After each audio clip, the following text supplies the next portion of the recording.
इस बार हम नागा आदिवासियों से मिलने नागालैंड के लिए निकले हैं और हमने अपने सफर की शुरुआत की है राज्य के मौन जिले से, जहां कोन्याक आदिवासी बसते हैं। कोन्याक आदिवासियों को दुनिया हेड हंटर्स के नाम से जानती है।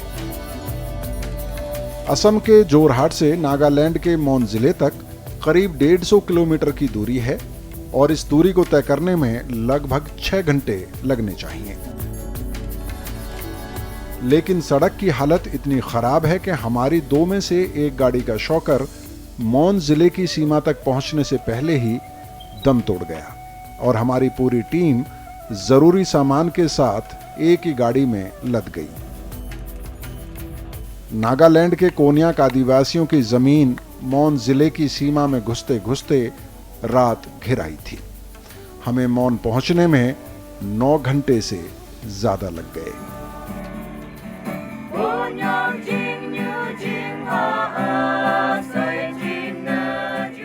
मौन एक छोटा सा शहर है।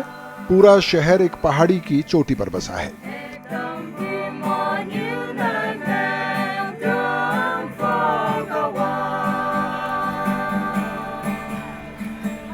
शहर में छोटा सा बाजार है जहां जरूरत की लगभग सभी चीजें मिल जाती हैं। शहर की कुल आबादी करीब 26,500 है। आबादी का बड़ा हिस्सा कोन्याक आदिवासियों का है।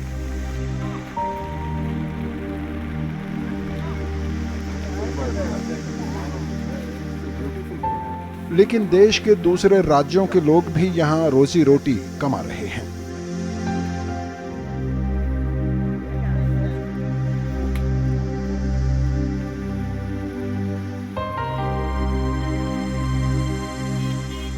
आधुनिक शहरों की गहमा गहमी और शोर शराबे की जगह शहर थोड़ा सुस्त और शांत नजर आता है।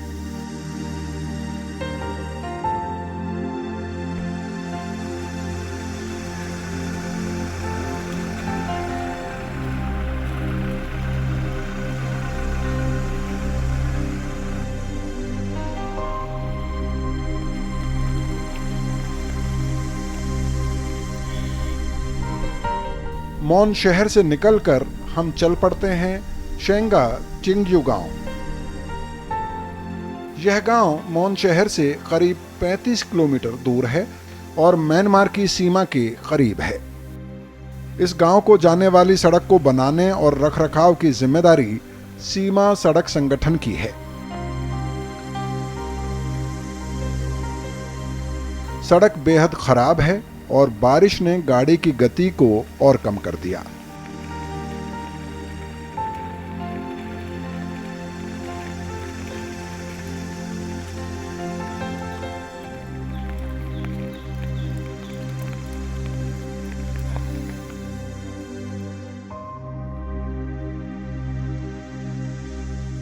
इस गांव पहुंचने में हमें करीब 3 घंटे लग गए। नमस्कार, स्वागत है आप सभी का राज्यसभा टीवी में। मैं हूं श्याम सुंदर। मैं भी भारत का ये सफ़र लेकर आजकल हम नागालैंड में हैं और आज हम बात करेंगे कोन्याक आदिवासियों की। कोन्याक आदिवासियों को दुनिया हेड हंटर्स के नाम से जानती है, यानी कि वो आदिवासी जो अपने दुश्मन का सर कलम करके अपने गांव ले आते थे और ये उनकी वीरता और संपन्नता का प्रतीक होता था। आज के एपिसोड में हम जानने की कोशिश करेंगे उस पृष्ठभूमि को, उस इतिहास को, और साथ ही साथ समझने की कोशिश करेंगे कोन्याक आदिवासी समाज की बुनावट को, उनके रीति रिवाजों को।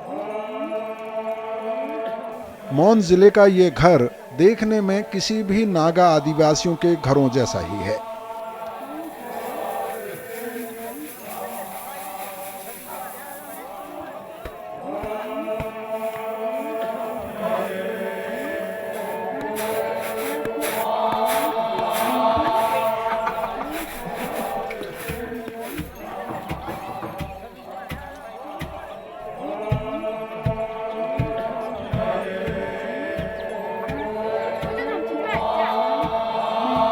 लेकिन इस घर का साइज और दीवारों पर टंगे जानवरों के सिर बताते हैं कि यह घर गांव में बेहद खास है और गांव के इतिहास में इस घर की कहानियां दर्ज हैं।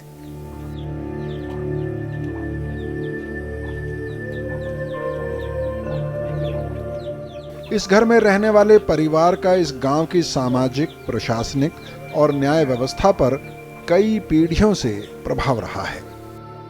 यह घर है एक वक्त में विख्यात योद्धा और शिकारी रहे वांगलोई कोन्याक का।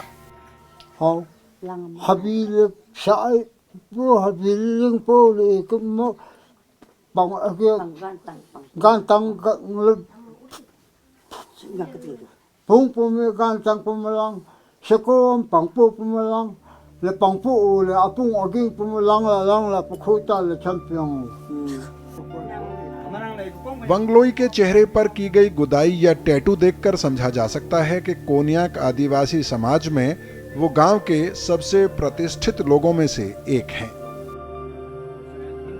और एक जमाने में वो दुश्मन का सिर कलम करके अपने दरवाजे पर लटकाने के लिए जाने जाते थे। कोन्याक आदिवासियों में दुश्मन का सिर काट कर लाने पर नौजवानों का भारी स्वागत होता था और उनके चेहरे पर गुदाई की जाती थी।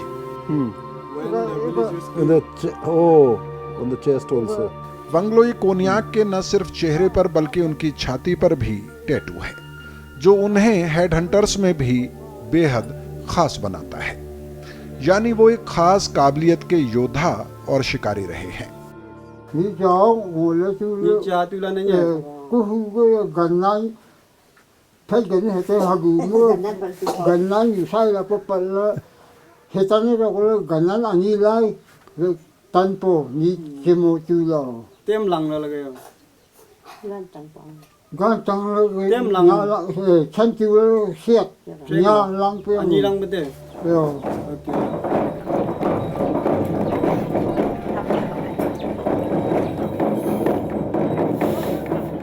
कोन्याक आदिवासी गांवों में मोरोंग एक महत्वपूर्ण संस्था रही है। मोरोंग को आप पुरुषों की बैठक या फिर चौपाल भी कह सकते हैं। यहाँ पर एक खास उम्र के बाद लड़कों को रखा जाता है। इस मोरोंग की जिम्मेदारी गांव के किसी एक वरिष्ठ आदमी को दी जाती है, जिसे अपने समाज की परंपराओं, संस्कृति और नियमों की पूरी और गहरी जानकारी हो। मोरोंग के इस वरिष्ठ व्यक्ति की देखरेख में गांव के बुजुर्ग नौजवानों को अपनी परंपरागत नियमों, शिकार और युद्ध जैसी ट्रेनिंग देते हैं। वांगलोई कोन्याक अपने गांव के मोरोंग के इंचार्ज भी हैं। हालांकि बदलते वक्त के साथ कोन्याक आदिवासी समाज में मोरोंग नाम की संस्था अब प्रतीकात्मक ज्यादा रह गई है, लेकिन अभी भी त्योहारों या गांव के खास आयोजन की शुरुआत मोरोंग में लकड़ी के नगाड़े यानी लॉग ड्रम से ही होती है।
नागा आदिवासी कई तरह की भाषाएं और बोलियां जानते हैं और बोलते हैं। अगर मोन जिले की ही बात करें तो यहाँ के कोन्याक आदिवासी कम से कम 20 तरह की भाषा या बोली बोलते हैं, लेकिन इन भाषाओं की लिपि या स्क्रिप्ट नहीं है।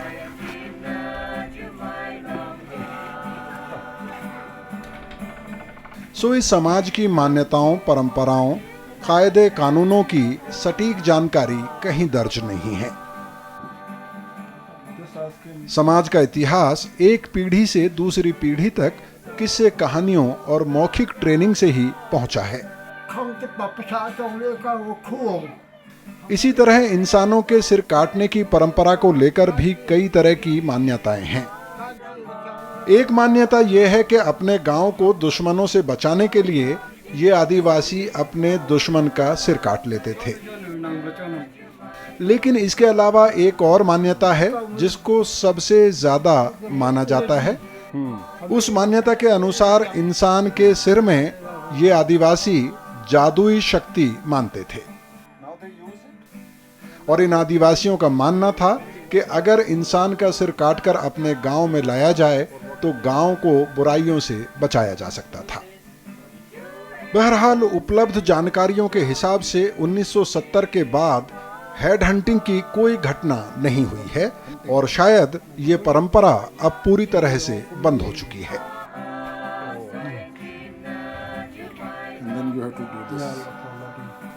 लेकिन एक समय में विख्यात योद्धा रहे वंगलोई इस परंपरा के बंद होने पर खुशी नजर आते हैं।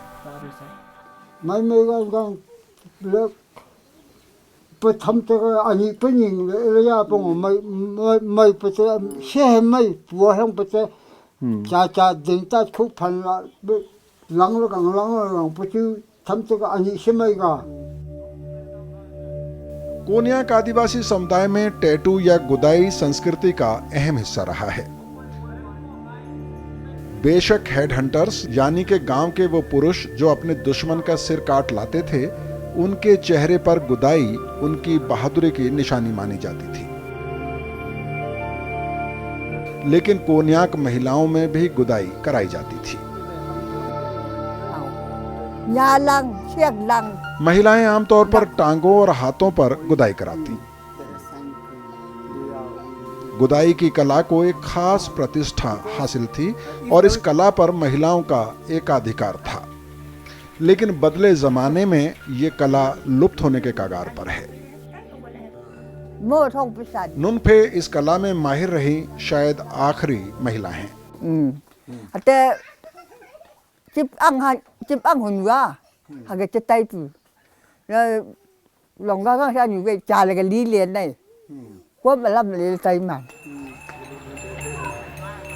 कोन्याक आदिवासियों में अलग अलग गांव के लोगों के लिए टैटू के डिजाइनों की अपनी विशेष पहचान होती थी।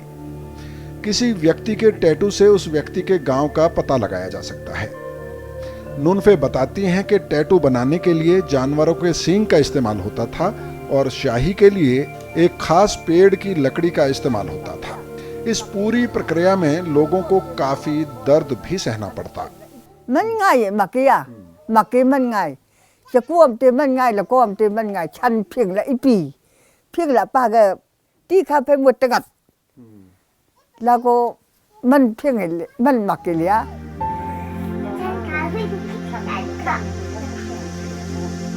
लेकिन समय के साथ टैटू बनाने की ये कला जानने वाले लोग कम होने लगे और नई पीढ़ी में इस कला को सीखने को लेकर कोई उत्साह नहीं रहा।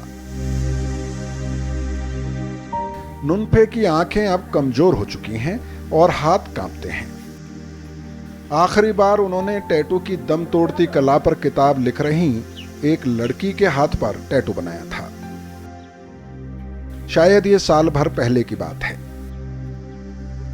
नुनफे के बाद कोन्याक आदिवासी समाज में टैटू कला में माहिर शायद कोई ना बचे और उनको इस बात का अफसोस है। नागालैंड के कोन्याक आदिवासियों को आज भी दुनिया हेड हंटर्स के तौर पर जानती है, यानी कि वो लोग जो अपने दुश्मन का सर धड़ से अलग करके अपने गांव ले आते थे और इस काम को उनकी बहादुरी का सबूत माना जाता था। लेकिन जो हेड हंटर्स में से जीवित लोग बचे हैं, उनमें से एक गांगलोई इस प्रथा के बंद होने को शुभ मानते हैं और वो कहते हैं कि उन्हें पश्चाताप है कि अपनी जवानी के दिनों में उन्होंने कई लोगों के सर काट लिए थे।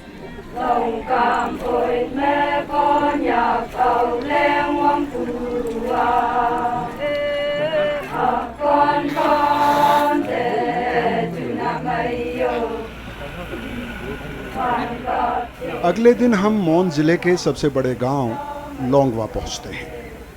लोंगवा गांव की एक और खासियत ये है कि गांव भारत और म्यांमार में बटा है। नागा आदिवासी अपने गांव पहाड़ी की चोटियों पर ही बसाते हैं और यह गांव भी एक पहाड़ी की चोटी पर है।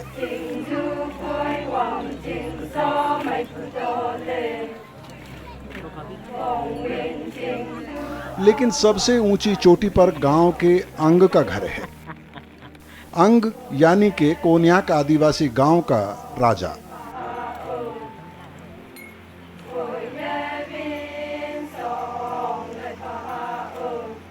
पिछले बरस सरकार की मदद से लोंगवा अंग के घर को एक म्यूजियम में बदल दिया गया।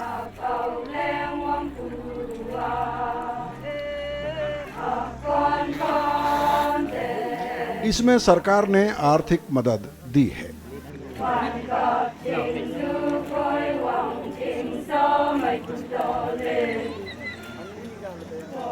लेकिन अंग अभी भी इस घर के मालिक हैं और उनका परिवार यहीं रहता है।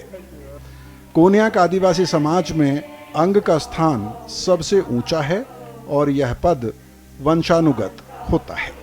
Wangampam kuama ani pachuma MLA minister tiam yang salika sang mansang ami wei hawan uding pong ma wangampam ma pan yusate pan nap chata yungwan wang mama ring tu gama longwa nok ni noksha ubi tai la pe gama ani koi wangama chan ban bacha ipama century ban bacha gama koi wangam ma koi ganing ya tai gama ami apu apa ma aga koi ham new longwa aga kiam ya pa aga koi ham sak la ya 50 Burma 50 India le ipua koi sak la ya ta eko koi noksha Burma sai ma 40 above le aga Burma sai ma tai India sai ma nya như Ramsha Phumchim Washa Ali hunga India sai ma गलत है। अंग का परिवार आमतौर पर काफी बड़ा होता है और अंग कई महिलाओं से शादी करते हैं या कर सकते हैं। लेकिन अंग की सभी पत्नियों में से एक ही पत्नी को अंग के परिवार में विशेष स्थान मिलता है। आमतौर पर एक से अधिक शादियां घर का कामकाज संभालने के लिए किया जाता है। इसके अलावा अंग की पहली पत्नी का बड़ा बेटा ही अंग का उत्तराधिकारी बनता है।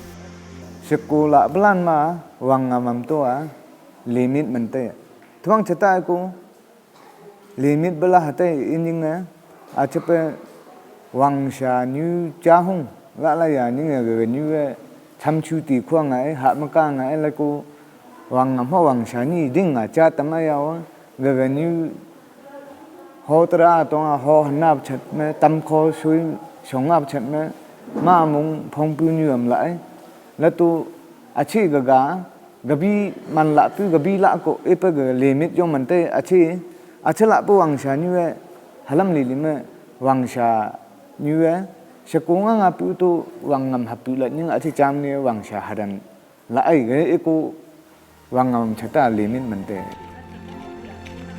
कोन्याक आदिवासियों की सामाजिक, प्रशासनिक या फिर न्याय व्यवस्था कस्टमरी लॉज यानी परंपराओं के हिसाब से चलती है। इसमें अंग की अहम भूमिका और अधिकार हैं। लेकिन कोन्याक आदिवासियों के इलाके में ब्रिटिश समय से ही गांव के प्रशासन को चलाने के लिए कई तरह के प्रयोग शुरू हुए। मसलन विलेज काउंसिल, गांव बूढ़ा और दो भाषी जैसी संस्थाएं बनाई गई। लेकिन इन सब बदलावों के बावजूद कोन्याक आदिवासियों के कस्टमरी लॉज के साथ छेड़छाड़ नहीं की गई, या फिर ये कह सकते हैं कि नागा आदिवासियों ने ये अनुमति ना उस वक्त की सरकार को दी ना आज की सरकार को। अच्छा पे विलेज कांगशन नमसे कोई चिंगमा बल ये है को कांगशन चेयरमैन से कोई भाई थोन ला कोई रन पु कांगशन मेंबर से कोई रन पु ने को या गे develop ge mokka ai tai ga ai pe amsai la koi phai ka thon ai gele mok kha ha ai la cham thon la lam se gele mok tu village council के सदस्य आमतौर पर समाज के संपन्न और बड़े परिवार के लोग होते हैं। इस काउंसिल को व्यापक अधिकार प्राप्त होते हैं। गांव की प्रशासनिक व्यवस्था हो या फिर सरकारी योजनाएं, सभी फैसले लेने और लागू करने की जिम्मेदारी विलेज काउंसिल की ही होती है। काउंसिल सिर्फ प्रशासनिक फैसले नहीं लेती बल्कि न्यायिक फैसले भी लेती है। ये सभी फैसले कोन्याक आदिवासी समाज के कस्टमरी लॉज यानी के परंपरागत नियमों से किए जाते हैं। कोन्याक आदिवासियों की भाषा की स्क्रिप्ट नहीं होने की वजह से इनके परंपरागत नियमों का कोई लिखित रिकॉर्ड नहीं है और इस वजह से ये नियम उतने परिभाषित भी नहीं हैं। लेकिन कोन्याक आदिवासियों में पीढ़ी दर पीढ़ी ये नियम चलते रहे हैं और इनका दायरा व्यापक रहा है। शादी ब्याह और परिवार से जुड़े नियमों से लेकर नदी जल बंटवारे जैसे पेचीदा मसलों तक ये नियम लागू होते हैं। मसलन इन नियमों में शादी ब्याह, तलाक, बेटे और बेटियों का हक, बलात्कार, हत्या, जमीन, नदी और गांव की सीमाओं को तय करने के नियम मौजूद हैं। wang ham ka ka hung man te wang ham ka hung te tu a wang sham ang a te tu pan sha ma sha ti ti na ya sha ku ya pe e pe ga ma sha ti ti ya li bi chang ha chi sha pa long wa ma man dang ga long wa man sha ga sha ku wa lung la pa ku man sha la ko ha lung la ku man sha kom ting long ma ga bang tu a cha ko ma ga li sha pu ita ti।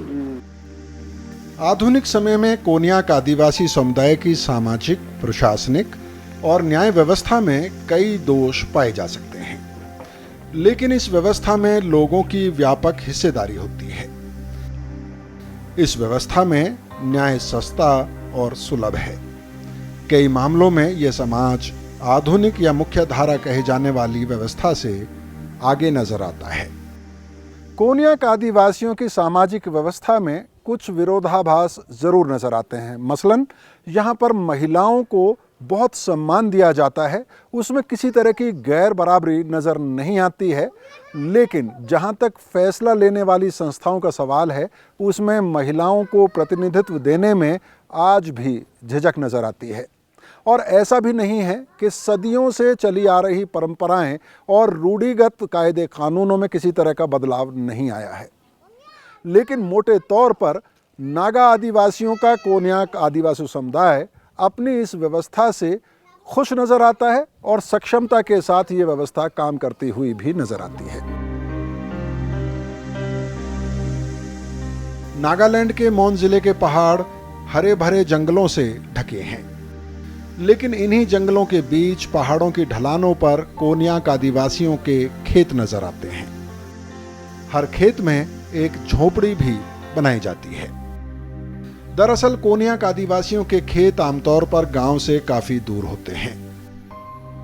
दिन भर खेतों में काम करने के दौरान ये झोपड़ी आराम करने के लिए बनाई जाती है।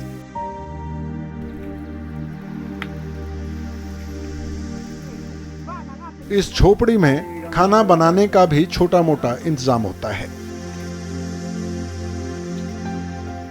और कम से कम लाल चाय तो आपको कभी भी मिल सकती है।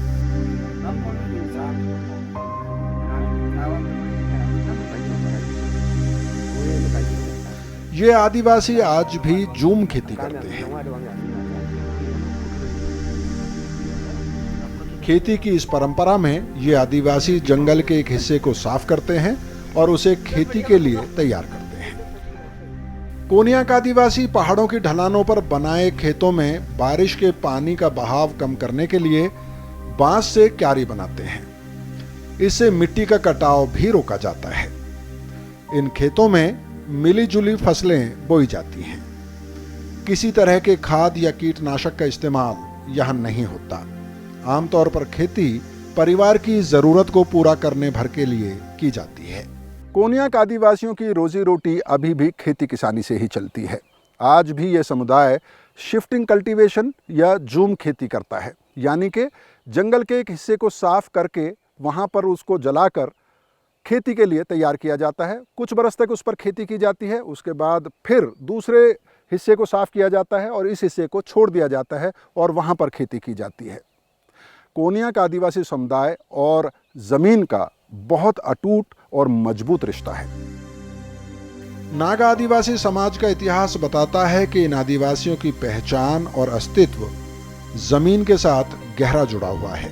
जमीन से बेदखल करने की आशंका मात्र से ये आदिवासी विचलित हो जाते हैं। नागालैंड के आदिवासी निर्विवादित रूप से अपनी जमीन के स्वामी हैं और ज्यादातर आदिवासियों के पास जमीनें हैं जिस पर वो खेती करते हैं।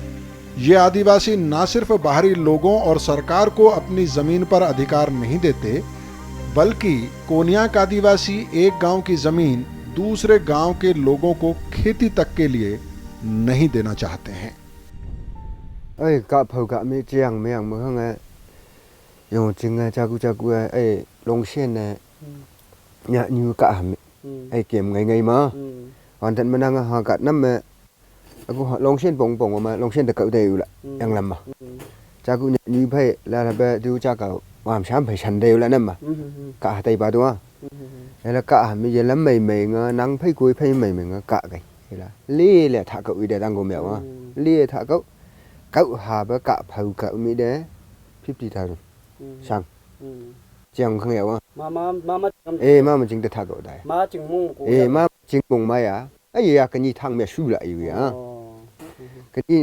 cái gì bà mà năng thằng quay thằng đòi su cậu ấy cứ biết thằng bà đôi mẹ ta lâu nhạt như thế là bà chú用chính đấy mà chính ai đi phải đúng không tôi mới cậu ấy cạ luôn tuổi người cậu 50,000 मोन जिला और कोन्या का आदिवासी नागालैंड के बाकी जिलों और आदिवासी समुदायों की तुलना में शिक्षा, रोजगार और दूसरी कई सुविधाओं के मामले में पिछड़े हुए हैं।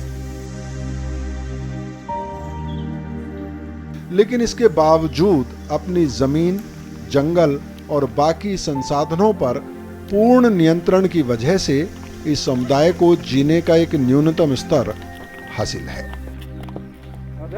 नागालैंड के मोन जिले से कोन्या का आदिवासियों से अब विदा लेने का समय आ गया है, लेकिन जाते जाते इतना ज़रूर कह सकते हैं कि ये समाज मोटे तौर पर अपनी व्यवस्था से खुश नज़र आता है, लेकिन यहाँ पर सरकार इनके सामाजिक ताने बाने में बिना किसी हस्तक्षेप के विकास के प्रयासों को तेज़ कर सकती है। फिलहाल मैं भी भारत की पूरी टीम को अनुमति दें। जल्दी ही एक और एपिसोड के साथ आपसे मुलाकात होगी। नमस्कार।